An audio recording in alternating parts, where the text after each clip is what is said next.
मी आता आलेली आहे सोलापूर जिल्ह्यातील भीमा नदी म्हणजे चंद्रभागेच्या काठावरती वसलेलं पंढरपूर, जेथे आपलं आराध्य दैवत आहे, संपूर्ण महाराष्ट्राचं स्फूर्तिस्थान आहे आणि गोरगरिबांचं दैवत असलेलं श्री विठ्ठल रखुमाई यांचं दर्शन घेण्यासाठी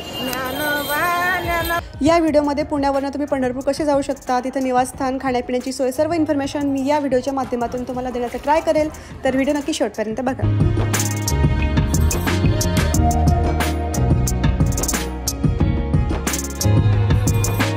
तर पुणे ते पंढरपूर जाण्यासाठी तुम्ही ट्रेन, बस, ट्रॅव्हलचा यूज करू शकता. पण जर तुम्ही ट्रेनने जात असाल तर एक ट्रेन जी असते ती डायरेक्ट तुम्हाला पंढरपूरला पोहोचवते. ते ट्रेन आठवड्यातनं 3 दिवस असते, ते म्हणजे शनिवार, सोमवार आणि मंगळवारी. आणि त्या ट्रेनचा टायमिंग जो आहे तो पहाटे 3:35ला आहे आणि सकाळी 8:10ला ते पोहोचवते. आणि जर तुमचं स्वतःचं व्हेकल असलं तर 5-6 तासामध्ये तुम्ही आरामशीर पंढरपूरला पोहोचू शकतात. आम्हाला हा टाईम थोडासा ऑड वाटत होता, 3:35चा एवढ्या सकाळी उठून वगैरे जायचं म्हणजे रात्री झोपायचंच नाही असं झालं. मग आणि या ट्रेनचे तिकीटसुद्धा अवेलेबल नव्हते. म्हटलं मग करायचं काय, तर मग आम्ही असं ठरवलं की पुणे ते पंढरपूर जात असताना एक स्टॉप लागतो कुर्डवाडी, तिथपर्यंत ट्रेनने प्रवास करायचा आणि मग नंतर पुढे कुर्डवाडीपासून पंढरपूरला जाण्यासाठी खूप सारे ऑप्शन आहेत. बसनं किंवा ट्रेनने तुम्ही जाऊ शकता. तर तसंच पुणे हरंगुळ एक्सप्रेस करून आहे. तर ही जी एक्सप्रेस आहे ही कुर्डवाडीला पोहोचवते, 9:15ला पोहोचवते. पण 9:15च्या ऐवजी तिने आम्हाला अर्धा तास लेट केला आणि त्याच्यामुळे आमची जी पुढची ट्रेन होती कुर्डवाडीपासून पंढरपूरला जाण्यासाठी ती मिस झाली आणि त्याच्यामुळे आम्हाला तिथे 1 तास वेट करावा लागला. कारण दुसरी जी ट्रेन होती ती होती 11:15 वाजता. नंतर वन स्टेशन वन प्रोडक्ट इथून मेकचिपचं पॅकेट विकत घेतलं. आमच्यासोबत थोडंसं कन्फ्युजन झालं, ते तुमच्यासोबतही होऊ शकतं. तर कसं झालं ना, आम्हाला वाटलं की जी येणार आहे आता 11:15 वाजता ती लोकल आहे आणि मी लोकलचं तिकीट बुक केलं. ₹20 फक्त तिकीट होतं. आम्ही लोकलमध्ये बसलो सुद्धा. त्याच टायमाला शेजारी एक ट्रेन आली, ती सुद्धा पंढरपूरला जाणार होती. मग आम्हाला कोणीतरी सांगितलं की लोकलने खूप लेट होतं आणि ही जी ट्रेन आहे ही तुम्हाला लवकर पोहोचवेल, हा जो एक्सप्रेस आहे. मग आम्ही लोकलमधून उतरून या ट्रेनमध्ये बसलो आणि खरंच पंढरपूरला आम्ही लोकलच्या अगोदर पोहोचलो. तर ही जी ट्रेन आहे ह्या ट्रेनचं नाव मी वरती मेन्शन करते आणि अशा प्रकारे आता आम्ही पंढरपूर स्टेशनवरती पोहोचलेलो आहोत. तर हे आहे रेल्वे स्टेशन.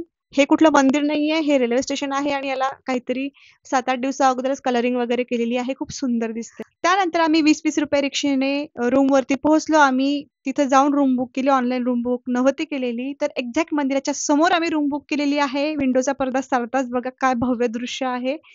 मंदिर आहे विठ्ठल रखुमाईचं, आणखी काय पाहिजे.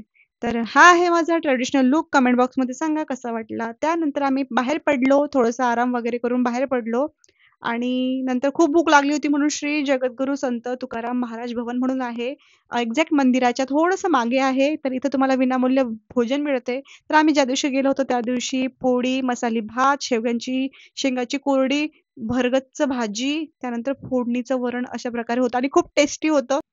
आमचा प्लॅन असा होता की जसे आपण ट्रेनमधून उतरू, फ्रेश वगैरे होऊ रूमवरती आणि नंतर मग मंदिरासाठी लगेच निघूया दर्शनासाठी. पण तसं नाही होऊ शकलं कारण ऊन खूप जास्त होतं आणि खूप थकलेलो होतो आम्ही एवढा प्रवास करून.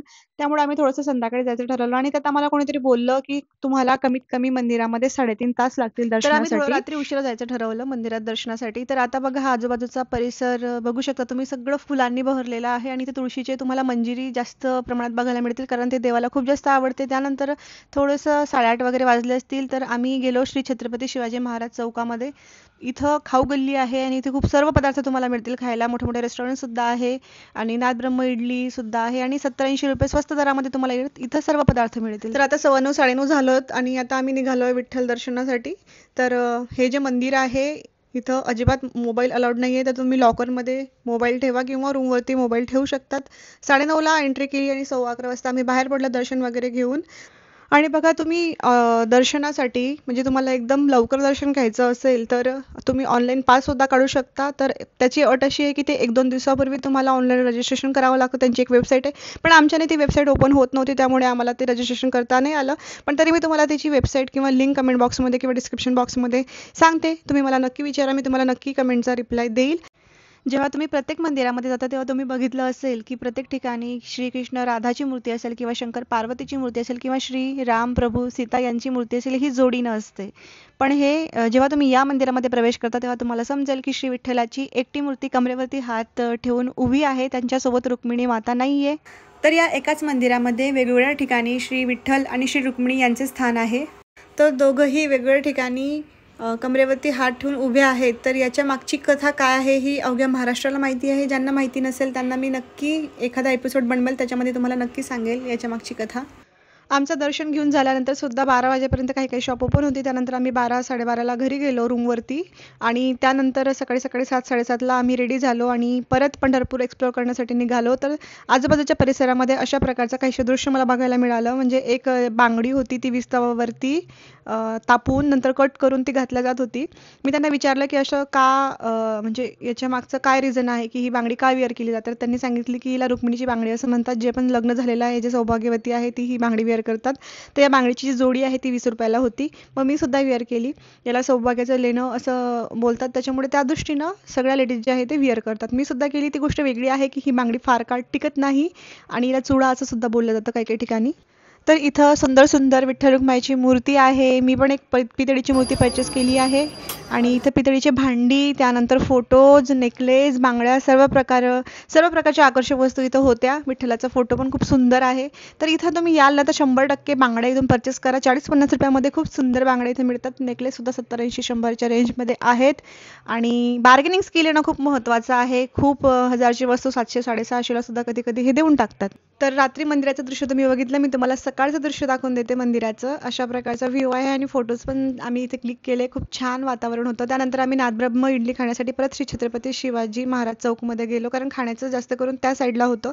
त्यानंतर खाऊन पिऊन आम्ही परत मंदिराच्या ठिकाणी आलो. तर इथं तुम्ही बघू शकता किती वारकरी लोकांची गर्दी आहे. ते तुम्ही जेव्हा सर्वीकडे इथं बघाल ना तर तुम्हाला अस्सल महाराष्ट्राचा जो पोशाख आहे ना तो बघायला मिळेल. इथं पांढरा सदरा, पांढरी टोपी, नंतर ती नऊवारी, अशा प्रकारचे विअर केलेल्या आजीबाई दिसतील. आणि हा आहे फुगडी प्रकार, जो महाराष्ट्रात खेळला जाणारा खेळ आहे आणि इथं खूप प्रसन्न आणि पीसफुल वाटत होतं.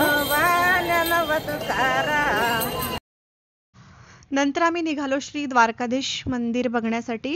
तर इथं अजिबात व्हिडिओग्राफी किंवा फोटो अलाउड नाही आहे आणि श्री इंद्रायणी नदीच्या काठावरती हे आहे. इंद्रायणी नदीच्या काठावरती आता आपण चाललो आहे. तर जाताना हे मंदिर लागतं, त्याच्यामुळे आम्ही इथं दर्शन वगैरे करून घेतलं आणि खूप सुंदर मंदिर आहे. प्राचीन काळातील मंदिर आहे. नक्की या मंदिरामध्ये व्हिजिट करा. इथं बरेचसे मंदिर आहे जे बघण्यासारखे आहेत, दर्शन करण्यासारखे आहेत. त्यानंतर आता आम्ही गेलो इंद्रायणी नदीच्या काठावरती आणि इथं लिहिलं आहे बघा, श्री पुंडलिका भेटी परब्रह्म आलेगा, हे एक मंदिर आहे आणि मला असं वाटतं हे मंदिर पूर्ण अजून बांधण्यात नाही आलेलं. इथं दगडाची नाव पाण्यावर तरंगते. तुम्ही बघू शकता खरंच इथं हे जे दगड आहेत ते पाण्यावर ॲक्च्युली तरंगत आहेत. आता हे कोणासाठी श्रद्धेचा भाग असेल, कोणासाठी सायन्स असेल, असो. तर इथं बघा प्रसाद सुद्धा मिळतोय. सर्व प्रसाद ग्रहण करत आहे आणि बघा ही तीच जागा आहे जिथं क्रांतिकारक जे आहेत श्री राघोजी भांगरे यांना इंग्रजांनी याच ठिकाणी अटक केली होती. त्यानंतर इंद्रायणी नदीच्या पाण्याला स्पर्श करून त्यांचे इंद्रायणी नदीचे आम्ही दर्शन वगैरे घेतले.